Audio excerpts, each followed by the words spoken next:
Des moments d'exhibition et de démonstration par des enfants d'école de rugby et athlètes de toutes les catégories et versions ont eu lieu juste après le coup d'envoi du festival de rugby donné concomitamment par le ministre des Sports et Loisirs François-Claude Kaboulou Kaboulou et l'ambassadeur du Royaume-Uni Alison King. À l'embout de ces festivals, qui représentent une lueur d'espoir pour l'avenir et le développement de cette discipline, le patron des sports en RDC appuie des initiatives parallèles qui vont dans le sens de promouvoir le discours prôné par le chef de l'État, Félix-Antoine Tshisekedi Tshilombo, sur une masculinité positive de plus en plus concrète et la construction des infrastructures sportives. Je suis encore très fier de votre présence.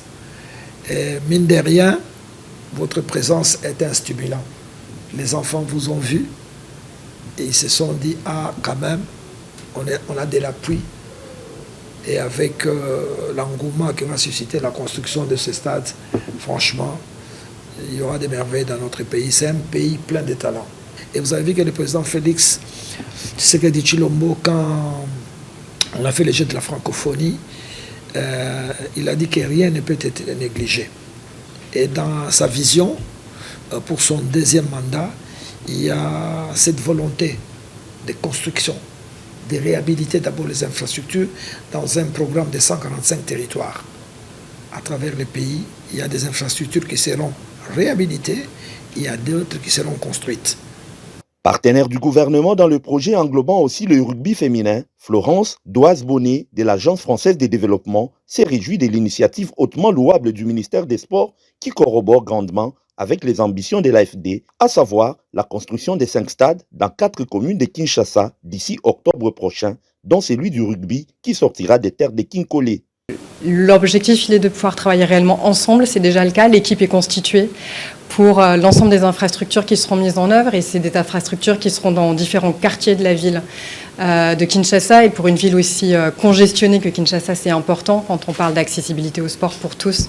Il faut que ça puisse se faire dans différents quartiers, c'est pourquoi ce projet d'infrastructure aura notamment 2 infrastructures importantes à l'Ansélé, notamment celle pour le rugby et pour les femmes en termes de rugby, mais pas que. On est vraiment sur une approche globale et comme le disait si bien Madame l'ambassadeur du Royaume-Uni, chacun peut trouver son sport et les différentes infrastructures sur lesquelles nous allons travailler sont des infrastructures omnisport et de proximité. Revenant sur l'importance de ces festivals, Amédée Monsini Mbakala, vice-président de la fédération, a remercié de passage le ministre des Sports et les partenaires présents sur qui la FECO-Rugby compte pour la promotion de la discipline en RDC. C'est une grande joie pour nous, les amateurs du rugby, parce qu'on a un problème d'infrastructure, c'est vrai, mais quand l'AFD et l'appui du gouvernement de la République peuvent travailler pour que nous puissions avoir des infrastructures viables, cela nous va vraiment droit au cœur.